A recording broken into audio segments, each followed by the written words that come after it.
Civils only में आप सभी का स्वागत है।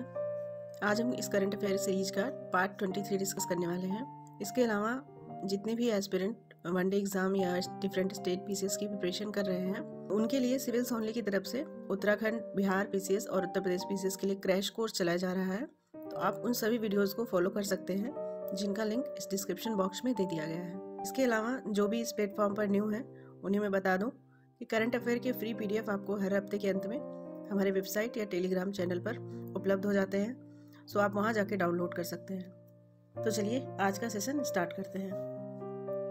फर्स्ट क्वेश्चन है, हाल ही में चर्चा में रहे होयसल मंदिर निम्नलिखित में से किस राज्य में अवस्थित है? ऑप्शंस हैं तेलंगाना, उत्तराखंड, कर्नाटक या उत्तर प्रदेश। राइट आंसर है इसका ऑप्शन सी, कर्नाटक में। कर्नाटक में बेलूर, हलेबीड और सोमनाथपुरा के होयसल मंदिरों को वर्ष 2022-23 के लिए विश्व धरोहर के रूप में भारत की ओर से नामांकित किया गया है और इसीलिए ये चर्चा में रहा है। होयसल मंदिर 15 अप्रैल 2014 से संयुक्त राष्ट्र शैक्षिक, वैज्ञानिक और सांस्कृतिक संगठन यूनेस्को की संभावित सूची में शामिल है। अब ये होयसल या होयसलेश्वर मंदिर को होयसल साम्राज्य के राजा विष्णुवर्धन के शासनकाल में 12वीं शताब्दी में निर्मित किया गया था। ये मंदिर भगवान शिव को समर्पित है। ऐसा कहते हैं कि इस मंदिर को दिल्ली सल्तनत के शासनकाल में खासकर अलाउद्दीन खिलजी के द्वारा नुकसान पहुंचाया गया था, जिसका बाद में जीर्णोद्धार किया गया। नेक्स्ट है, नीति आयोग के वर्ष 2020-21 के SDG India index and dashboard पर भारत का स्कोर कितना था? ऑप्शंस हैं 66, 56, 60 या 61।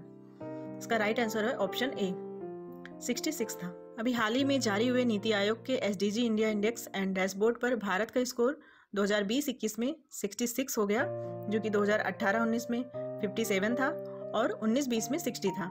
यह वृद्धि सतत विकास लक्ष्यों को हासिल करने की दिशा में भारत की प्रगति को दर्शाती है और इस उपलब्धि की जानकारी केंद्रीय वित्त मंत्री निर्मला सीतारमण द्वारा संसद में आर्थिक समीक्षा पेश करते वक्त दिया गया था। आर्थिक समीक्षा जो कि 2021-22 का 31 जनवरी को पेश किया गया था। नेक्स्ट है, संविधान में बजट का उल्लेख किस अनुच्छेद में किया गया है? अनुच्छेद 120, अनुच्छेद 122, अनुच्छेद 112 या 118 में। इसका राइट आंसर है ऑप्शन सी, अनुच्छेद 112 में बजट का उल्लेख केंद्रीय वार्षिक वित्तीय विवरण के रूप में किया गया है। सीधा सीधा बजट का उल्लेख नहीं है, इसका वार्षिक वित्तीय विवरण के रूप में अनुच्छेद 112 में भारत के केंद्रीय बजट को निर्दिष्ट किया गया है, जो कि भारतीय गणराज्य का वार्षिक बजट होता है, जिसको प्रत्येक वर्ष फरवरी माह के पहले दिन यानी 1 फरवरी को भारत के वित्त मंत्री द्वारा संसद में पेश किया जाता है। जैसा कि हम जानते हैं कि बजट का सत्र 2022 31 जनवरी से शुरू हुआ है और यह 8 अप्रैल को समाप्त होगा। नेक्स्ट है, हाल ही में भारत ने किस देश के साथ 2021-22 में राजनयिक संबंधों की स्थापना की स्वर्ण जयंती मनाई है?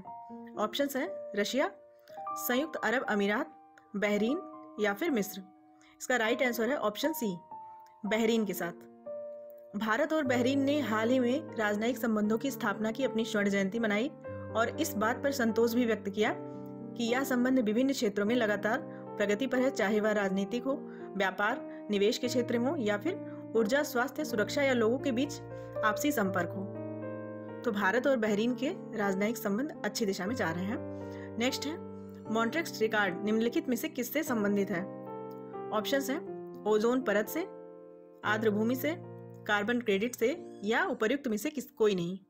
इसका करेक्ट आंसर होगा ऑप्शन बी, आर्द्रभूमि से।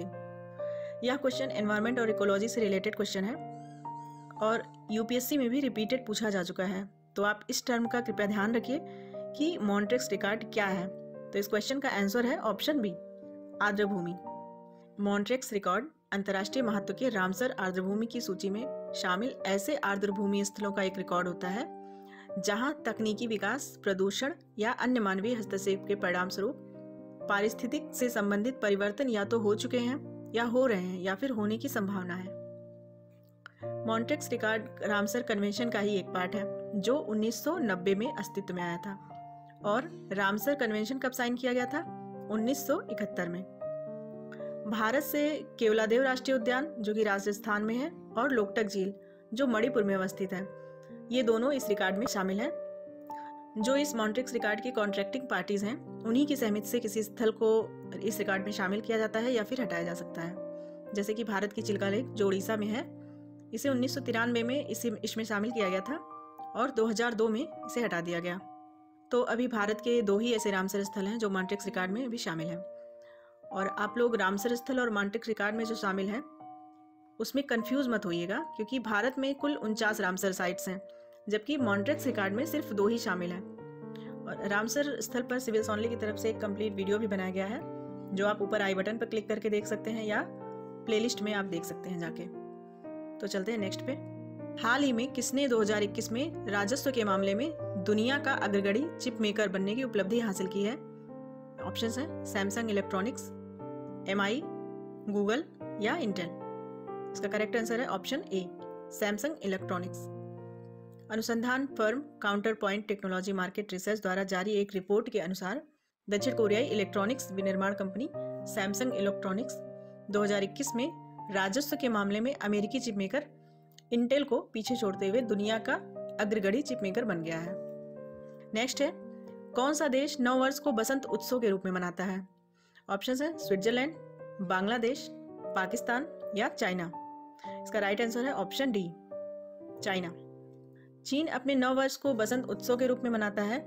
इस वर्ष इस उत्सव के साथ पेंचिंग में शीतकालीन ओलंपिक का भी आयोजन किया जा रहा है।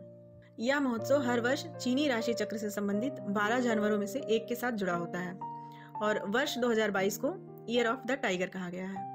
ये टाइगर से जुड़ा हुआ है इस बार। नेक्स्ट है, स्टेचू ऑफ इक्वलिटी किसकी याद में बनवाया गया है?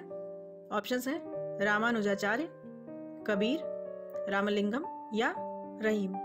इसका राइट आंसर है ऑप्शन ए, रामानुजाचार्य की याद में बनाया गया है। हाल ही में प्रधानमंत्री द्वारा हैदराबाद के पटनचेरू में अर्धशुष्क उष्णकटिबंधीय परिसर के लिए अंतर्राष्ट्रीय फसल अनुसंधान संस्थान का दौरा किया गया। इसके अलावा हैदराबाद में स्टेचू ऑफ इक्वलिटी राष्ट्र को समर्पित किया गया। 216 फुट ऊंची प्रतिमा स्टेचू ऑफ इक्वलिटी 11वीं सदी के भक्त श्री रामानुजाचार्य की याद में बनाई गई है। प्रधानमंत्री मोदी द्वारा स्टेचू ऑफ यूनिटी का अनावरण 31 अक्टूबर 2018 को किया गया था और स्टेचू ऑफ पीस का अनावरण ये भी प्रधानमंत्री मोदी द्वारा श्री जैन आचार्य विजय वल्लभ महाराज की 151वीं जयंती के अवसर पर वर्चुअल रूप से राजस्थान में किया गया था। नेक्स्ट क्वेश्चन है, हाल ही में 2021-22 में किस राज्य ने नए स्टार्टअप्स और यूनिकॉर्न की सूची में पहला स्थान हासिल किया है? ऑप्शंस है कर्नाटक, राजस्थान, महाराष्ट्र या तेलंगाना। इसका करेक्ट आंसर है option C, Maharashtra. Economic survey 2021-22 के अनुसार महाराष्ट्र नए स्टार्टअप्स और यूनिकॉर्न के मामले में पहले नंबर पर है भारत में और इस वित्तीय वर्ष के दौरान महाराष्ट्र में 14,000 स्टार्टअप्स में से 11,308 शुरू किए गए हैं। जिन 44 कंपनियों को यूनिकॉर्न स्टार्टअप का दर्जा मिला है उनमें से 11 महाराष्ट्र में अवस्थित हैं। नेक्स्ट क्वेश्चन है, विश्व कैंसर दिवस कब मनाया जाता है? ऑप्शंस हैं 4 फरवरी, 7 फरवरी, 8 फरवरी या 9 फरवरी। इसका करेक्ट आंसर है ऑप्शन ए, 4 फरवरी। विश्व कैंसर दिवस प्रत्येक वर्ष 4 फरवरी को अंतर्राष्ट्रीय कैंसर नियंत्रण संघ द्वारा वैश्विक स्तर पर मनाया जाता है। इसकी शुरुआत कब की गई थी? विश्व कैंसर दिवस की शुरुआत 2000 में पेरिस में न्यू मिलेनियम के लिए कैंसर के खिलाफ विश्व शिखर सम्मेलन के दौरान की गई थी। इसका उद्देश्य कैंसर के बारे में जागरूकता बढ़ाना, इसकी रोकथाम, पहचान और उपचार को प्रोत्साहित करना। भारत में 5 सर्वाधिक होने वाले कैंसर हैं: स्तन कैंसर, सर्वाइकल कैंसर, मुंह का कैंसर, फेफड़े का कैंसर और क्लोरोरेक्टल कैंसर। राष्ट्रीय कार्यक्रम है कैंसर का राष्ट्रीय कैंसर, मधुमेह, हृदय वाहिका रोग, आघात रोकथाम एवं नियंत्रण कार्यक्रम 2010। और ये वैश्विक स्तर पर कैंसर दिवस 4 फरवरी को मनाया जाता है और राष्ट्रीय स्तर पर कैंसर जागरूकता दिवस भारत में 7 नवंबर को मनाया जाता है। WHO यानी विश्व स्वास्थ्य संगठन के अनुसार कैंसर मृत्यु का दूसरा प्रमुख कारण है। तो ये थे हमारे आज के करंट अफेयर क्वेश्चंस। मिलते हैं नेक्स्ट वीडियो में। Thank you.